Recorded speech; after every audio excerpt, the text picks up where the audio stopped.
कांग्रेस के वरिष्ठ नेता हारून यूसुफ जी हमारे साथ बात करने के लिए मौजूद हैं। हारून साहब, अरविंद केजरीवाल ने ऐलान किया है कि वो 2 दिन बाद कुर्सी, सीएम की जो कुर्सी है उससे इस्तीफा दे देंगे। आप क्या कहना चाहेंगे, क्या रिएक्शन है आपका? देखिए, हम तो स्वागत ही करेंगे, क्योंकि इस तरह के फैसले तो वो पहले भी ले चुके हैं 2014 में, कि जब तक जन लोकपाल बिल नहीं लागू होगा तब तक के लिए मैं इस्तीफा देता हूँ। उसके बाद आज तक जन लोकपाल गायब है। और मैं समझता हूँ कि इस बात पे इस्तीफा देना कि मुझे काम नहीं करने दिया जा रहा है, इस वजह से मैं इस्तीफा दे रहा हूँ कि फाइल साइन नहीं कर सकता। इस्तीफा देना चाहिए था जिस दिन दिल्ली के अंदर 3 नौजवान जो आईएएस के एस्पिरेंट्स थे, राजेंद्र नगर में पानी की अंदर घुट के उन्होंने जान दी। जिस तरह तकरीबन 32 नौजवान जो है दिल्ली के अंदर इस लटके हुए तारों का शिकार हुए और उन्होंने अपनी जान दी। उनका ये कहना कि दिल्ली के अंदर हमने 24 घंटे बिजली कर दी, शायद उनको ये इतिहास नहीं मालूम है कि 97 में दिल्ली के अंदर बिजली की हालत ये थी कि 72 घंटे बिजली नहीं आती थी।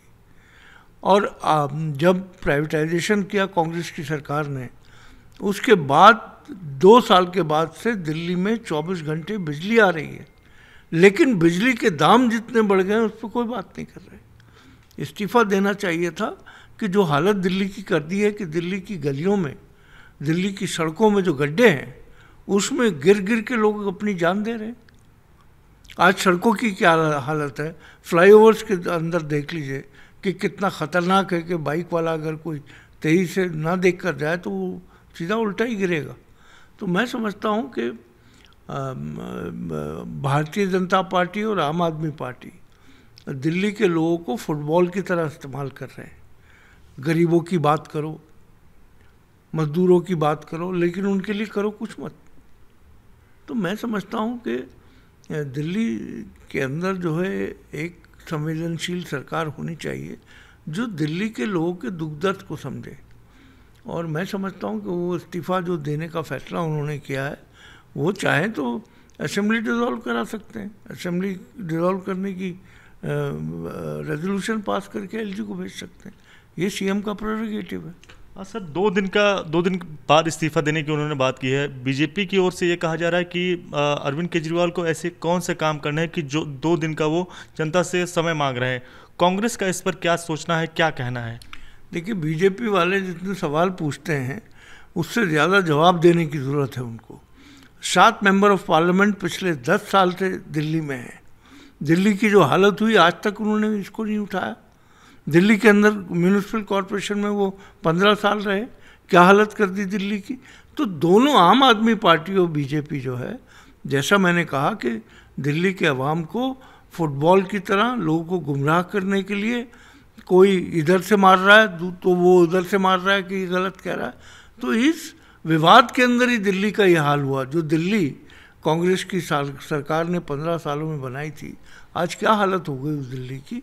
दिल्ली के लोग इस चीज़ को अच्छे से समझ रहे हैं। सर, आखिरी सवाल रहेगा सर, जिस तरह से अरविंद केजरीवाल ने जो स्पीच दी, कार्यकर्ताओं को संबोधित किया, उसमें साफ तौर से उनके निशाने पर जो है वो बीजेपी रही और उनका यही कहना है कि बीजेपी के आगे हम ना झुकेंगे, ना रुकेंगे और ना ही बिकेंगे। जनता के आशीर्वाद से भाजपा के सारे जो षड्यंत्र हैं उसका हम मुकाबला करेंगे और ये लोग जो हैं, यानी कि साफ तौर से बीजेपी की ओर इशारा करके कहा कि ये लोग ईमानदार नहीं हैं और इसीलिए हमारी जो ईमानदारी है उनकी, यानी अरविंद केजरीवाल की, उससे वो लोग डरते हैं। इस पर क्या कहना है? अब आप देखिए, हरियाणा में चुनाव है और पूरे हरियाणा के लोग और हिंदुस्तान के लोग जानते हैं कि कांग्रेस और बीजेपी का मुकाबला है। अगर बीजेपी से लड़ना चाहते हैं और जिस तरीके से 90 की 90 सीटों पे लड़ रहे हैं, बीजेपी से लड़ाई है तो इंडिया गठबंधन में है वो, उनको इस पर भी निर्णय लेना चाहिए। क्या सर, आपको ये लगता है कि कहीं ना कहीं जिस तरह से हरियाणा में चुनाव है, 5 अक्टूबर को वोट डाले जाएंगे, तो आम आदमी पार्टी और कांग्रेस का गठबंधन ना होना और दोनों पार्टियों का अलग अलग लड़ना कहीं ना कहीं वो कांग्रेस को नुकसान पहुंचाएगा? अब ये मैं लोगों के विवेक पे छोड़ता हूँ। लोग समझ भी रहे हैं और जान भी रहे हैं। मैं इसके ऊपर कोई टिप्पणी नहीं करना चाहता। सर, कौन हो सकता है अगला सीएम? देखिए, वो तो जिसको चाहे उसको बना सकते हैं और बना ही देना चाहिए था। जब इस तरह का केस हुआ था और कोर्ट के जेल के अंदर वो गए थे, वो हेमंत सोरेन ने भी तो इस्तीफ़ा दिया था, लालू जी ने भी इस्तीफ़ा दिया था। तो वो किसको बनाएंगे ये उनके विवेक पे, उसमें जिसको भी वो बेहतर समझे बनाए।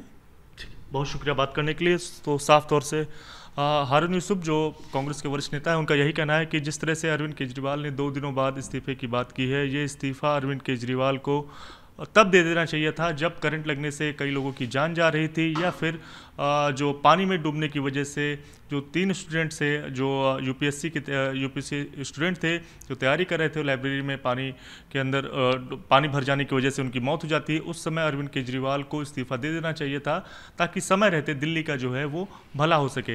लेकिन बड़ी बात यही है कि जिस तरह से लगातार कांग्रेस की ओर से आम आदमी पार्टी को अब एक तरह से घेरने की कोशिश जो है वो की जा रही है। कैमरामैन मेहरबान सिंह के साथ दिव्यांकर तिवारी, एबीपी न्यूज़, दिल्ली।